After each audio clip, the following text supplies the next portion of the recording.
పిల్లలు కావాలనే మీ కలను నెరవేర్చుకోండి. మొదటి కన్సల్టేషన్, మొదటి స్కానింగ్ ఉచితం. వివరాల కొరకు హెగ్డే ఫెర్టిలిటీని సంప్రదించండి. నమస్కారం, అలగరి రవీంద్రనాథ్ గారు. నమస్తే అండి నాగరాజ్ గారు. కామారెడ్డిలో జరిగినటువంటి ఒక ఇన్సిడెంట్ అండి. ముగ్గురు కలిసి సామూహికంగా అది మర్డరా లేదంటే చనిపోవటం జరిగిందా, సూసైడ్ అనేటువంటి దాని మీద కూడా కొంత క్లారిటీ రావాల్సినటువంటి అవసరం ఉంది. అందులో మీకు తెలిసినటువంటి వాస్తవ కోణాలు ఏంటి, ఏం జరిగింది? కామారెడ్డి జిల్లాలో జరిగినటువంటి డిసెంబర్ 25వ తేదీ మధ్యాహ్నం 1 గంట ఆ ప్రాంతంలో ముగ్గురు వ్యక్తులు కనిపించడం మానేశారు. ముఖ్యంగా బిక్కనూరు ఎస్ఐ అయినటువంటి సాయి కుమార్ గారు, అదేవిధంగా బీబీపేట ఏరియా ఉన్నటువంటి శృతి, ఆమె కానిస్టేబుల్గా వర్క్ చేస్తున్నారు గడిచిన 7 సంవత్సరాలుగా. అయితే వీళ్ళిద్దరితో పాటు ఒక కంప్యూటర్ ఆపరేటర్ అయినటువంటి అక్కడ నిఖిల్ కూడా, ముగ్గురు కలిసి ఆ చెరువులో మృతదేహాలుగా లభించడం కొంత మిస్టరీగా అయితే ఉండడం జరిగింది నాగరాజ్ గారు. దీనికి సంబంధించిన గడిచిన 2 రోజులుగా వస్తున్నటువంటి వివిధ వార్తా కథనాలుగా మనం పరిశీలన చూసినట్లయితే ఇప్పటికీ కూడా డెత్ మిస్టరీ అనేది అయితే ఈ క్షణం వరకు మనకందరం మనం చూస్తున్న వీడియో క్షణం వరకు కూడా ఇట్స్ ఎ డెత్ మిస్టరీగా ఉంది. కొంతమంది కథనాలు చెప్తున్నారు ఏంటంటే ఇదంతా కూడా టోటల్గా ట్రయాంగిల్ లవ్ స్టోరీ నడిచిందని చెప్పి, ముఖ్యంగా సాయి కుమార్ గారు అదేవిధంగా కానిస్టేబుల్ శృతి వీళ్ళిద్దరు కూడా లవ్ చేసుకుంటున్నారని, ఈ మధ్యలో నిఖిల్ అనే పాత్ర ఎంటర్ అవడం వల్ల వీళ్ళు ముగ్గురు కలిసి సామూహికంగా బహుశా ఈ డెత్ జరిగి ఉండొచ్చు అని ఒక సస్పెక్ట్ చేస్తున్నారు. దీని మీద రకరకాల వార్తా కథనాలు వినిపిస్తున్నాయి. ప్రధానంగా చెప్పుకోవాలనుకుంటే ఒక ఆల్రెడీ మ్యారేజ్ అయ్యి ఒక పాప ఉంది, ఇంకొకటి గర్భిణీగా ఉన్నటువంటి భార్య సాయి కుమార్ గారి యొక్క వ్యవస్థ. కానిస్టేబుల్ శృతి ఎవరైతే మాట్లాడుకుంటున్నామో, ఈ ఇంతకుముందు బీబీపేటలో ఉన్నటువంటి కానిస్టేబుల్గా పనిచేస్తున్న శృతి, ఇది ఈఎంఐ ఆల్రెడీ మ్యారేజ్ అయింది, డివోర్స్ అయి సింగిల్గా ఉంటుంది ఈ శృతి గారు. ఇది కాకుండా కంప్యూటర్ ఆపరేటర్ నిఖిల్ అయితే ఇంకా మ్యారేజ్ కాలేదు. అయితే ఈ ట్రయాంగిల్ స్టోరీని కాస్త డీటెయిల్స్లోకి, అంటే పోలీసులు అందించినటువంటి వివరాల విషయంలోకి మనం వెళ్ళగలిగినట్లయితే తెలిసిన విషయం ఏంటంటే, సాయి కుమార్ గారు ఇప్పుడు ప్రెసెంట్ బిక్కనూరు ఎస్ఐగా పనిచేస్తున్నారు. అంతకుముందు ఆయన బీబీపేటలో ఎస్ఐగా పనిచేసినప్పుడే ఈ కానిస్టేబుల్ ఉన్న శృతి గారికి ఈమెకి మధ్య కొంత రిలేషన్షిప్, ఫిజికల్ రిలేషన్ కానీ లేకపోతే కొంత ఒక లవ్ ట్రాక్ నడిచి ఉండొచ్చు అనుకుంటున్నారు. అయితే వీళ్ళిద్దరి మధ్య లవ్ ట్రాక్లో ఎవరైతే కంప్యూటర్ ఆపరేటర్, అప్పుడప్పుడు అదే అంటే ఈ బీబీపేటలో ఉన్నటువంటి కంప్యూటర్ ఆపరేటర్ నిఖిల్ అప్పుడప్పుడు పోలీస్ స్టేషన్ నుండి సిస్టమ్స్ రిపేర్ చేస్తూ కొంత కంప్యూటర్ ఆపరేటర్ ఉండడం వల్ల ఆ పరిచయమైన వ్యక్తిని ఉపయోగించుకొని వీళ్ళిద్దరి లవ్ ట్రాక్ ఇతను ఉపయోగపడ్డారని. ఎందుకంటే ఎందుకు ఈ విషయం చెప్పాల్సి వస్తుందంటే, నిఖిల్ కన్నా చాలా సంవత్సరాలు పెద్దది ఈ యొక్క శృతి, చనిపోయినటువంటి ఈ అమ్మాయి. సో ఈ నిఖిల్ అనే అబ్బాయి వీళ్ళిద్దరి మధ్య కాస్త సంబంధానికి కాస్త కొనసాగింపుగా ఈ అబ్బాయి కృషి చేసి ఉంటాడు అని పోలీసులు ఒక యాంగిల్ చెప్పడం జరుగుతుంది. మరొకటి ఏంటంటే, ఈ శృతి దగ్గర వాట్సాప్ డేటా, అదేవిధంగా నిఖిల్ మధ్య జరిగిన వాట్సాప్ డేటాను చూసినట్టయితే వీళ్ళిద్దరి మధ్య కొంత సారూప్యత, కొంత ఏదో ఒక ప్రేమ వ్యవహారం నడిచినట్టుగా కూడా పోలీసులు మరొక యాంగిల్లో కూడా సస్పెక్ట్ చేస్తున్నారు. అయితే అనుకోకుండా సడన్గా సర్ప్రైజ్ ఏంటంటే, ఈ అట్లూరి ఎల్లారెడ్డిపేట దగ్గర పెద్ద చెరువు, చాలా పెద్ద చెరువు, అది హైవేకి దగ్గరగా ఉంటుంది, కామారెడ్డిలో పరిసర ప్రాంతాల్లో చాలా పెద్ద చెరువు ఇది. ఈ ప్రాంతంలో ముగ్గురు కలుసుకున్నారు. ఒక ఆమె నర్సంపల్లి నుంచి ఏమి రావడం, ఈ శృతి బస్సులో ఆమె రావడం జరిగింది. బైక్ నుంచి ఈ అబ్బాయి వచ్చాడు, నిఖిల్ ఏమో బైక్ నుంచి ఈ అబ్బాయి బీబీ నుంచి రావడం, అదేవిధంగా ఎస్ఐగా పనిచేసిన బిక్కనూరు ఎస్ఐ ఆయన కారులో రావడం. వీళ్ళు ముగ్గురు కూడా ఒక ప్రదేశంలో కలిసి కారులో మాట్లాడుకొని చెరువు దగ్గరికి వెళ్ళి అక్కడ ఏం జరిగింది అన్నది ఇప్పుడు డెత్ మిస్టరీ కనిపిస్తుంది. ఎందుకంటే అక్కడ దొరికినటువంటి ఆనవాళ్ళు అంటే పోలీసులు వీళ్ళు ముగ్గురు కనిపించలేదు, వీళ్ళు ముందేం చేశారంటే ఆచూకీ లభ్యని కేసు కింద పెట్టారు, అంటే సస్పెక్ట్ చేశారు వీళ్ళు ఎక్కడో తెలియనటువంటి ఒక ఐడెంటిఫికేషన్ లేకపోవడం వల్ల.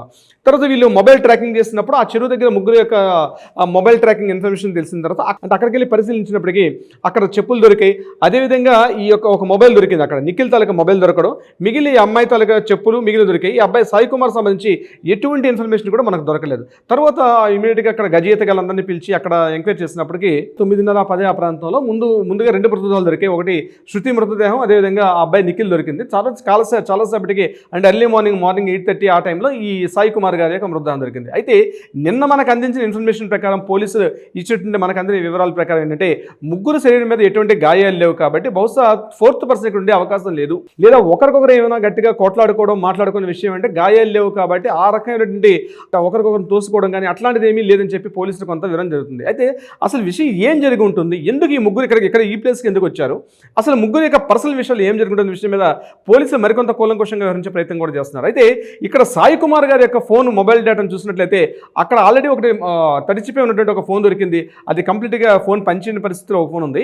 మరొకటి ఏంటంటే ఐఫోన్ ఆల్రెడీ ఉంది. ఐఫోన్ సంబంధించిన అది ఫేస్ ఐడెంటిఫికేషన్ ఉన్నటువంటి విషయం కాబట్టి ఆ ఫోన్ కూడా ఓపెన్ చేసే పరిస్థితి లేదు. సో టోటల్గా ఫోరెన్సిక్ డిపార్ట్మెంట్ వాళ్ళంటే ఉన్నటువంటి లభించినటువంటి ఆధారాలను తీసుకెళ్లి ఫోరెన్సిక్ డిపార్ట్మెంట్లో ఇవ్వడం, పోలీసులు ఆ మొత్తం ఒక కంప్లీట్గా డీకోడ్ చేస్తున్నారు.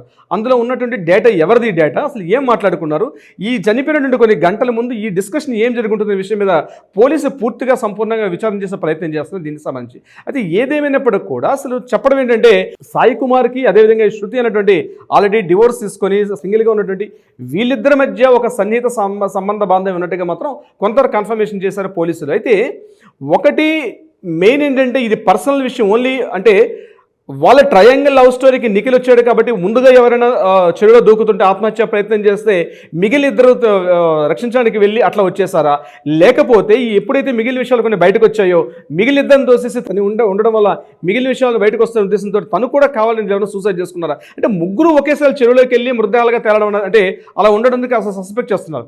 జనరల్గా ఇద్దరు ఉంటారు ఎక్కడైనా, ఒకవేళ మాటని ఇద్దరు కలిసి చేపట్టుకొని దూకినట్టు సందర్భాలు ఉంటాయి లాస్ట్ మినిట్లో. అయితే ఇక్కడ పోస్ట్ మార్టం రిపోర్ట్ ప్రకారం మనకి ఈ రోజు కంటే ఇన్ఫర్మేషన్ ప్రకారం ఏంటంటే ముగ్గురు ఒంటి మీద ఎటువంటి గాయాలు లేవు కాబట్టి ముగ్గురు వెళ్ళారు. సో ముగ్గురు ఏ రకంగా వెళ్ళి ఉంటారు అంటే ముగ్గురు వెళ్ళాల్సిన అవసరం ఏముంది, అందులో ఏ ఇద్దరైనా ఒక వ్యక్తి దాన్ని అడ్డగించే ప్రయత్నం చేస్తారు కానీ ముగ్గురు ఒకేసారి వెళ్ళాల్సిన అవసరం లేదు కదా, ఇందులో ఎవరు ముందు ప్రేరేపించారు అనే విషయం మీద పోలీసులు పూర్తిగా ఇంట్రాగేషన్ చేస్తున్నారు. బహుశా నాకు తెలిసి రేపు ఆఫ్టర్నూన్ కల్లా దీని మీద కీలకమైన విషయాలు వచ్చే అవకాశం ఉంటుంది. ఏదేమైనప్పుడు కూడా డిపార్ట్మెంట్ పరంగా ఇటువంటి ఈ సూసైడ్స్ ఆత్మహత్యలు డెత్ లిస్టులు రావడం అనేది కొంత ఆందోళనకరంగా ఉంది. ఇంకొక యూత్ జనరేషన్ అందరూ కూడా 30-32 ఏళ్ళ వయసు 33 ఏళ్ళ వయసు ఏజ్ గ్రూప్ కాబట్టి ఇటువంటి సంఘటన జరగడం మాత్రం కొంత పోలీస్ వ్యవస్థ మాత్రం కొంత కలవరపడే గురి చేస్తుంది. ప్రధానంగా ముఖ్యంగా ఈ అమ్మాయి కూడా ఈ 7 years నుంచి ఈ అమ్మాయి అదే ఏరియాలో కానిస్టేబుల్గా పనిచేయడం కూడా కొంతవరకు వివాదాస్పదం. ఎందుకంటే డిపార్ట్మెంట్ అన్ని సంవత్సరాల పాటు కంటిన్యూ ఒకే స్టేషన్లో ఉండరు.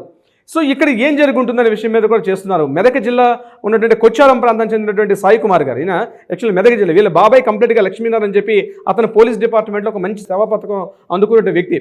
అతన్ని ఆదర్శంగా తీసుకుని డిపార్ట్మెంట్లోకి వచ్చారు. అంటే అంతటి ఆదర్శాలు కలిగిన ఒక వ్యక్తి ఎందుకు ఈ రకంగా ప్రవర్తించుంటారు? కేవలం స్త్రీతో ఉన్నటువంటి ఒక వివాహితర సంబంధాలు లేకపోతే స్త్రీతో ఉన్నటువంటి ఆర్థిక సంబంధాల ఏ సంబంధాలు దీనికి దారితీసి ఉంటాయని చెప్పి విషయం మీద పోలీసులు కంప్లీట్గా దాని మీద రీసెర్చ్ చేసే పనిలో ఉన్నారు. నాకు తెలిసి 1-2 days దీని మీద పూర్తి ఇన్ఫర్మేషన్ బయటకు వచ్చే వెలుగులోకి వస్తుంది. ఇప్పటివరకు ప్రాథమిక సమాచారం మేరకు మనకి ఈరోజు అందిన ఇన్ఫర్మేషన్ ప్రకారం పోలీసులు అందించిన ఇన్ఫర్మేషన్ ప్రకారం మనం మాట్లాడగలుగుతాం. బట్ ఏదేమైనప్పటికీ కూడా చాలా విచారం అండి ఇట్లాంటి సంఘటనలు డిపార్ట్మెంట్లో జరగడం అన్నది. ఎందుకంటే యూత్ వీళ్ళందరూ కూడా మంచి పదవులు అందించుకొని రాబోయే రోజుల్లో అంటే కష్టపడి ఒక ఎస్ఐ అంటే ఎంతో కష్టపడి చదువుకొని ఒక గ్రేడ్ 1 వస్తే తప్పించి ఆ పోస్టుకు రాలేరు. కానిస్టేబుల్ అయినా సరే ఎస్ఐ అయినా సరే. ఈ నిఖిల్ అనే ఆపరేటర్ తాలూకా ప్రాతిధ్యం ఏంటి, ఎందుకంటే వీళ్ళిద్దరి ఏజ్ మధ్య ఈ కామన్గా ఉంది. ఈ నిఖిల్ అనే వ్యక్తికి ఈ చనిపోయిన శృతికి అమ్మాయికి మధ్య age more than 7 years 6 years పైన ఉన్నట్టుగా కనిపిస్తుంది మనకు అక్కడ. సో ఇటువంటి ఏజ్ గ్రూప్లో ఎందుకు సామూహికంగా చేశారు? ఒక డెత్ మిస్టరీ అయితే కంప్లీట్గా కనిపిస్తుంది. పర్టికులర్గా ఆ చెరువు దగ్గరికి ఎందుకు వెళ్లాల్సి వచ్చింది? ఈ ముగ్గురు కాకుండా 4వ వ్యక్తి ఎవరైనా ఉన్నారా అన్న విషయం మీద పోలీసులు చాలా డీటెయిల్గా ఎంక్వైరీ చేస్తున్నారు. ముఖ్యంగా డిపార్ట్మెంట్ పరంగా ఇట్లాంటి జరగడం మాత్రం ఎవరు కూడా అంత హర్షించే విషయం అయితే కాదు నాగరాజ్ గారు. ఏదేమైనా ఇలాంటి సంఘటనలు అయితే దురదృష్టకరం. ఫర్దర్గా ఏ విధంగా ఉంటుందనేది చూద్దామని. Sir thank you so much Ravindranath garu. Thank you so much Nagaraj గారు.